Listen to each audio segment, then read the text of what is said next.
गुंड निलेश घायवळ याला राजकीय वरदहस्त आहे का, याच्या चर्चा सध्या सुरू आहेत. आरोप प्रत्यारोप होऊ लागलेले आहेत. राज्याचे मंत्री असलेले चंद्रकांत दादा पाटील यांचा वरदहस्त निलेश घायवळ याला आहे, असा आरोप शिवसेनेचे नेते रवींद्र धंगेकर यांच्याकडून करण्यात आलेला आहे. आणि त्यामुळे महायुतीमध्ये पुन्हा एकदा वादाची ठिणगी पडलेली आहे. या सगळ्या विषयी बोलूया. आपल्यासोबत कसबा मतदारसंघाचे आमदार आणि धंगेकर यांचे कट्टर विरोधक हेमंत रासने आहेत. जे काही आरोप त्यांनी केलेले आहेत, कसं बघताय? तुमच्या नेत्यांवर थेटपणे आरोप करतायत ते की तुम्ही गुंडांना पोचताय म्हणून. मुळात दोन वेगळ्या विषयांचं याच्यात मिश्रण केलं गेलं. ज्या एका रिक्षा ड्रायव्हरचा अपघात झाला, त्या रिक्षावाल्याला जखमी झाल्यानंतर त्याच्या कुटुंबातील घटक हे चंद्रकांत दादांकडे मदत मागण्याकरता आले, त्या विषयाला न्याय मागण्याकरता आले.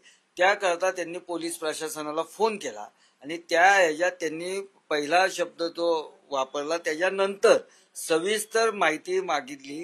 त्याच्यात त्यांनी सांगितलं की किमान ज्या कारवाल्याकडनं अपघात झालाय तो हातावर पोट भरणारा माणूस आहे, त्याच्या औषधोपचाराचा तरी खर्च त्यांना करायला सांगा आणि योग्य ती कारवाई करा.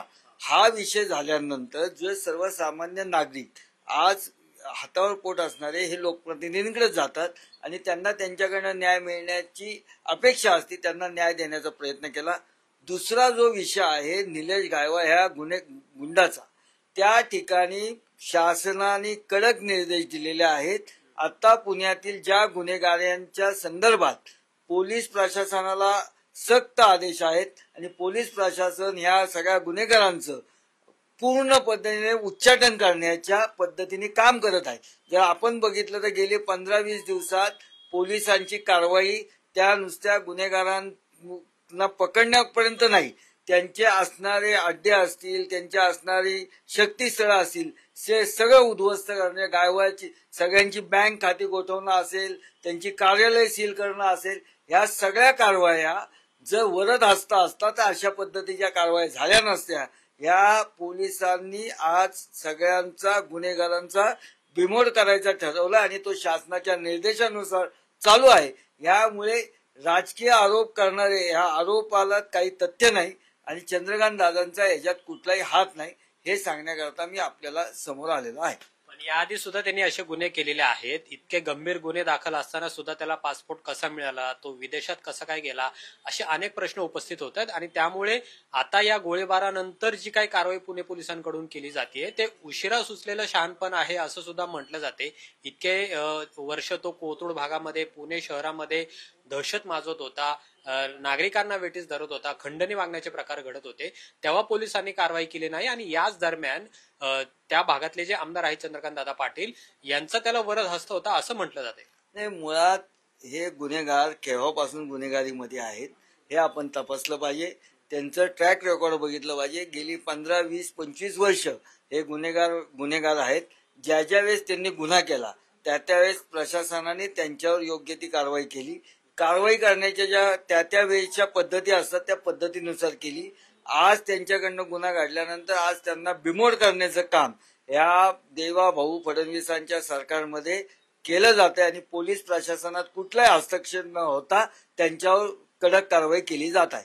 रवींद्र धंगेकर थेटपणे आरोप करतायत की चंद्रकांत दादांच्या ऑफिसमधले जे समीर पाटील आहेत त्यांच्या मार्गाने थेट निलेश घायवळ याला मदत केली जाते किंवा त्याला अनेक गोष्टींमधून वाचवलं जाते, अशा पद्धतीचा आरोप धंगेकर थेट करतायत तुमच्यावर. आरोप कोण करते, कशा करता करते? आवड पण बोलले, सुळे पण बोलल्या, सगळे आरोप हे करतायत. वास्तव काय? आज वास्तवात त्याच्यावर सगळ्या प्रकारच्या कारवाई चालू आहेत. कुठल्याही पद्धतीचा वरदहस्त असता तर ह्या ज्या पद्धती आज त्याचं कार्यालय पण सील गेलंय. जे शक्य आहे ते त्या गुन्हेगारांचा बिमोड करण्याकरता या देवाभाऊंचं सरकार काम करते आणि पोलीस प्रशासनाला तशा सूचना आहेत. कुठलाही हस्तक्षेप त्याच्यात होत नाहीये आणि प्रत्येक गुन्हेगाराला हे शासन शिक्षा केल्याशिवाय राहणार नाही. जे आरोप करतायत ते तुमच्याच सत्ताधारी पक्षाचे सहकारी आहेत, शिवसेनेमधलेच आहेत, एक माजी आमदार आहेत, तेच तुमच्या पक्षावर आरोप करतायत.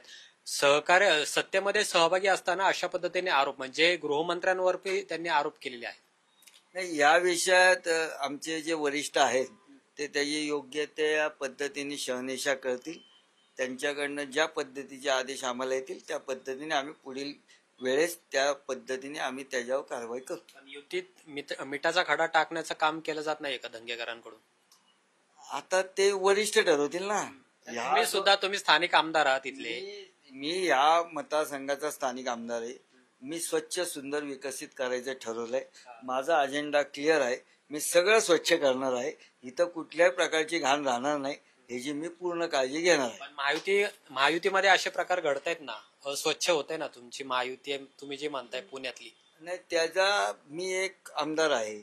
या शहरातला एक आमदार आहे. माझ्या शहरात सुद्धा अजून मोठे वरिष्ठ नेते आहेत. आमचे 2 मंत्री आहेत, केंद्रीय मंत्री आहेत, आमचे शहराध्यक्ष आहेत. हे सगळे मिळून पक्ष म्हणून काय निर्णय घ्यायचा मी एकटा घेऊ शकत नाही. आणि महायुतीच्या विषयात निर्णय घेण्याचा अधिकार देवाभाऊ आहेत, प्रदेश अध्यक्ष आहेत, वरिष्ठ आहेत. ते या संदर्भात योग्य ती चर्चा करतील, समज देतील आणि त्या पद्धतीने योग्य तो निर्णय होईल. पण एकनाथ शिंदे यांच्या सांगण्यावरून रवींद्र दंगेकर बोलतायत असं सुद्धा सांगितलं जाते. दुसरीकडे तुमचे नेते प्रवीण दरेकर आहेत, यांच्यावर सुद्धा रवींद्र दंगेकर यांनी तीव्र शब्दामध्ये टीका केलेली आहे. प्रवीण दरेकर हे हुजरेगिरी करतात असं ते म्हणतायत. सातत्याने मग आता भाजपच्या मोठ्या नेत्यांवरच ते हल्ले करतायत ना. आता तोच विषय आहे, आरोप करणं आणि त्या आरोपात तथ्य असणं. आरोप कुणी करतं, काही करतं. एखादा माणूस बेजबाबदार वागतो म्हणून मी बेजबाबदार वागणार नाही. मला फक्त 2च गोष्टी सांगण्याकरता हा विषय होता. चंद्रकांत दादांनी पहिला फोन एका सर्वसामान्य रिक्षा ड्रायव्हरला हातावर पोट असणाऱ्या गरीबाला न्याय देण्याकरता केला होता. आणि निलेश गायकवाड प्रकरणात आमचा कुठलाही नेता या पद्धतीचा हस्तक्षेप करत नाहीये.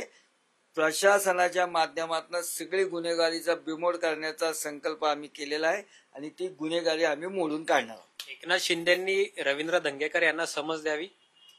नाही, तो त्या विषयात आमचे वरिष्ठ नेते हे त्या पद्धतीने बोलतील. कुणी कोणाला समज द्यायची, काय करायची हा विषय जो आहे तो माझ्याशी निगडीत नाही. मी भारतीय जनता पार्टीचा कार्यकर्ता आणि आमदार आहे. माझ्या नेत्याविषयी जे नेत्यांच्या विषयातलं आता ज्या पद्धतीने बातम्या चालल्या होत्या त्याचं योग्य ते परिमाश करण्याकरता मी तुमच्याशी उत्तर देणार आहे रवींद्र दंगेकरांना. ते थेटपणे बोलतायत आता तुमच्या नेत्यांवरती. रवींद्र दंगेकर हे थेटपणे मुख्यमंत्री असतील, चंद्रकांतदादा पाटील असतील किंवा प्रवीण दरेकर असतील यांच्यावर थेटपणे उघडपणे आरोप करतात. म्हणजे विरोधक जरी जरा सौम्य भाषेत बोलत असले तरी दंगेकर मात्र आक्रमकपणे बोलतायत, हुजरेगिरी करतायत, लांगून चालन करतायत, अशा पद्धतीचे शब्द वापरतायत. ते याकरता मी आमच्या वरिष्ठांशी चर्चा करेल. आमच्या पक्षातले वरिष्ठ, शेवट कसं आमच्यावर संस्कार आहेत, त्या संस्कारानुसार ज्या पद्धतीने वरिष्ठांचे चर्चा होतील ह्याच्यात काय योग्य असेल तो संदेश दिला जाईल. आपण एकत्रित सरकारमध्ये आहोत, त्यामुळे जोपर्यंत आम्हाला वरिष्ठ सांगत नाहीत तोपर्यंत आम्ही या विषयावर बोलणार नाही. आज माझा मुख्य मुद्दा चंद्रकांत दादांनी एक सर्वसामान्य रिक्षा ड्रायव्हर हातावर पोट असणाऱ्या करता ती पोलिसांना त्यांनी फोन केला होता DCPंना. आणि दुसरा विषय निलेश गायकवाडच्या विषयात आमच्या पक्षातल्या कुठल्याही नेत्यांनी कुठल्याही प्रकारचा हस्तक्षेप केलेला नाही आणि करणार नाही. आम्ही सगळ्या गुन्हेगारांचा बिमोड केल्याशिवाय राहणार नाही. याच्यामुळे रवींद्र दंगेकर यांच्या वागण्यामुळे महायुतीमध्ये, स्थानिक आघाडीमध्ये त्याचा फटका बसणार नाही असं वाटत नाही तुम्हाला? नुकसान आगामी स्थानिक स्वराज्य संस्थांच्या निवडणुका सुद्धा आहेत. एकीकडे तुमचे नेते म्हणतात की महायुती म्हणून आम्ही एकत्र लढणार, पण महायुतीमधलेच असे जे नेते आहेत किंवा माजी आमदार आहेत अशा पद्धतीची विधानं तुमच्या नेत्यांसोबत करतात ते. नाही, आता मुळात तेच मी तुम्हाला सांगितलं. महायुती करायची नाही करायची, कशा पद्धतीने करायची, हा सर्व निर्णय हा आमच्या वरिष्ठांचा आहे. आम्ही स्वयंसेवक आहोत. वरिष्ठ ज्या पद्धतीचा निर्णय घेतील त्या पद्धतीने आम्ही ह्या शहरात महायुतीचा विजय हा नक्की आहे. कशा पद्धतीने लढायचा हा निर्णय आमचे नेते देवाभाऊ, प्रदेश अध्यक्ष आणि वरिष्ठ जे आमचे नेते आहेत ते घेतील. अशा पद्धतीने रवींद्र दंगेकर यांनी जर विधानं केली तर मग कसं लढणार तुम्ही महायुती म्हणून एकत्र, आणि कसा विजय मिळणार तुम्हाला? तुमच्याच पक्षातले सहकारी पक्ष जर अशा पद्धतीने वागत असतील तुमच्यासोबत. मुळात काय आहे, आज शहरापासून दिल्लीपर्यंत आमचं संघटन खूप मोठ्या प्रमाणात आहे. ते सक्षम आहे. जगातील सर्वात मोठा पक्ष अशी भारतीय जनता पार्टीची ओळख आहे. आज देशाचे नेते मोदी साहेब यांच्या नेतृत्वाखाली असेल आणि राज्यात देवाभाऊ फडणवीसांच्या नेतृत्वाखाली असेल, सर्वसामान्य नागरिकांपासून या देशाचा विकास करण्याचा, या राज्याचा विकास करण्याचा आमचा दिवस रात्र प्रयत्न चालू आहे. तो सर्वसामान्य नागरिकांना भावत आहे आणि त्या जोरावर महायुतीच्या माध्यमातून आम्ही सत्ता नक्की मिळवू आणि जी सत्ता मिळेल ती लोकांच्या सेवेकरता वापरू. अशा पद्धतीने जे विधानं करतायत त्याचा परिणाम होणार नाहीत तुमच्या पक्षावर किंवा महायुतीवर? काय ह्या गोष्टींचा परिणाम होत नसतो. कोण बोलतं याला खूप महत्व असतं. त्यामुळे ह्या गोष्टींचा काही परिणाम होईल असं मला वाटत नाही. खूप खूप धन्यवाद आमच्याशी बोलल्याबद्दल. तर रवींद्र धंगेकर यांनी जी काही वक्तव्य केलेली आहेत त्याबद्दलची तक्रार आहे ते हेमंत रासने वरिष्ठांकडे देखील करणार आहेत. पण सातत्याने अशा पद्धतीची विधानं जर धंगेकर करत असतील तर महायुतीमध्ये नक्कीच वादाची ठिणगी आहे ती पडणार आहे. आगामी काळामध्ये त्याचे पडसाद कशा पद्धतीने उमटतात हे पाहणं महत्वाचं असेल. पण चंद्रकांत दादा पाटील यांच्यावर जे काही आरोप केलेले आहेत ते मात्र आमदार हेमंत रासने यांनी खोडून काढलेले आहेत. कॅमेरामन तुषार नानावरेसह अमोल धर्माधिकारी, लोकशाही मराठी, पुणे. लोकशाही मराठी ऐका, पहा, जागरूक रहा.